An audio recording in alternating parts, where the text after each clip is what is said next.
Bom dia, pessoal! Mais uma aulinha aqui de estática do ponto material, fazendo sequência na aula anterior. Agora a gente vai abordar um pouquinho do método da poligonal. Mais um vídeo do professor Valdivia Resolve. Segue o jogo!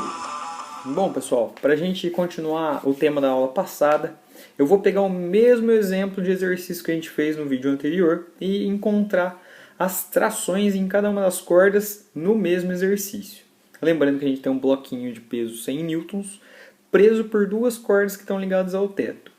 O segmento de corda AB tem um ângulo em relação ao teto de 30 graus e o segmento de corda BC tem um ângulo em relação ao teto de 60 graus. Tranquilo? Vamos lá então. Bom, pessoal, para facilitar a nossa vida, já deixei aqui desenhados os vetores aqui. Então a gente tem, continuando a mesma ideia do exercício anterior, da aula anterior, o segmento de corda BC a gente vai chamar de corda 2 e, consequentemente, a gente fala que o vetor nessa corda é a tração da corda 2.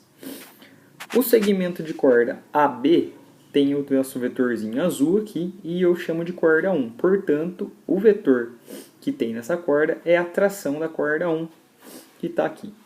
E o bloco, por se tratar de um corpo que tem massa, ele, consequentemente, tem um peso. O módulo do peso é 100 newtons e o vetor força-peso, lembrando, é sempre um vetor vertical e que aponta para baixo. Tudo bem? Para auxiliar a gente aqui nesse exercício, eu fiz uma reta pontilhada e coloquei os ângulos entre essa reta pontilhada e cada um desses vetores. Lembrando ainda da aula anterior, eu usei a mesma ideia de ângulos alternos internos. Tudo bem? Assim sendo, a gente vai seguir para a próxima parte da matéria, que já é o nosso diagrama de forças. Bom, pessoal, olhando para o nosso diagrama de forças, eu tirei essas forças do bloco lá do nosso desenho, isolei essas forças e desenhei ele aqui no nosso lado esquerdo. Eu tenho em azul o nosso vetor T1, eu tenho em verde o nosso vetor T2, tração da corda 1 e tração da corda 2, respectivamente. E apontando para baixo, nós temos o nosso vetor força-peso. No método da poligonal, a gente consiste em desenhar sempre uma imagem fechada com os vetores que estão nos exercícios, tudo bem? Nesse desenho, a gente pode reparar que colocando na sequência o vetor T1, logo na ponta do vetor T1, o vetor T2, seguindo o método da poligonal, a gente consegue ainda encaixar o nosso vetor peso, fechando uma imagem no nosso desenho aqui. Fechar uma imagem é o que a gente chama de fazer o método da poligonal, tudo bem? Com isso, a gente vai pegar e desenhar os vetores, aliás, os ângulos dos vetores, no próximo slide. Bom, pessoal, como a gente viu lá no primeiro desenho, a gente pode reparar que aqui a gente tem uma relação de ângulos alternos internos. Então, o ângulo entre o vetor T1 e essa reta pontilhada aqui é o nosso ângulo de 30 graus. Se a gente pensar que entre o vetor força-peso e essa reta pontilhada tem um ângulo de 90 graus, a gente pode concluir que faltam aqui dentro, para completar o nosso ângulo de 90 graus, faltam 60 graus. Com isso, a gente tem um triângulo retângulo.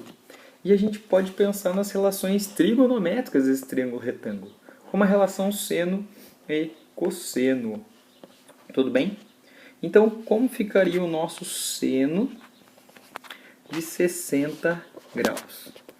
Lembrando que a relação de seno é sempre cateto oposto sobre hipotenusa.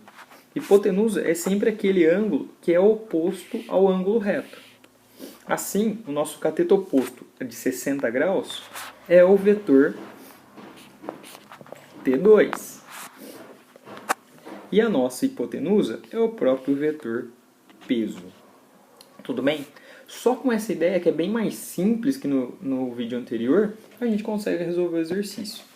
Lembrando que seno de 60 é raiz de 3 sobre 2, o vetor T2 eu desconheço, eu quero encontrar, porém o vetor força-peso já me foi dado, que vale 100 newtons, a gente pode chegar na seguinte conclusão, multiplicando em cruz, né? Fazendo a multiplicação do tom cruise, piadinha, a gente pode chegar na seguinte conclusão. O vetor T2 é, na verdade, 100 raiz de 3 sobre 2.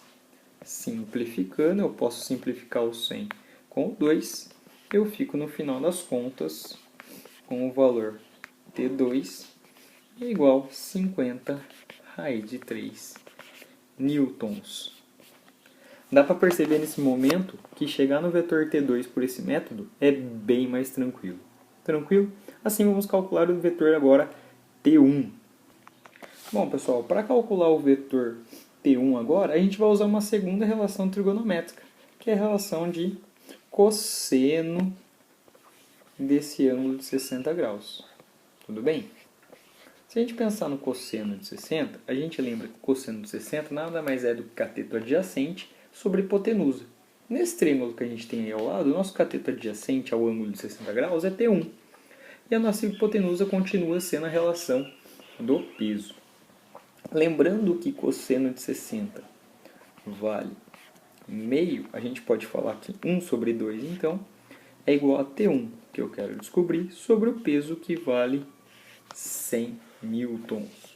Multiplicando em cruz, fazendo uma multiplicação em x, x da Xuxa, né? Temos então que T1 nada mais é do que 100 dividido por 2. Portanto, o nosso vetor T1, no final das contas, vai valer 50 newtons. Tranquilo? Agora a gente pode pensar nas vantagens e desvantagens desse método, assim como a gente fez no método anterior. Bom, pessoal, então podemos chegar às seguintes conclusões sobre o método da poligonal. A vantagem desse método é que a resolução dele é extremamente simples. A gente só precisa montar o triângulo ou o formato geométrico específico e tirar as conclusões em cima dele. A desvantagem desse método é que ele só é útil para cálculos quando resultam em algum tipo específico de polígono, como, no caso, o triângulo retângulo no nosso exemplo. Tudo bem? Então a gente tem que tomar muito cuidado antes de optar por esse método. A gente sempre tem que observar se esse método será útil para a nossa resolução de exercício. Ok, assim a gente conclui essa segunda parte da aula e eu vou começar a terceira parte. Tudo bem? Abraço a todos, até mais!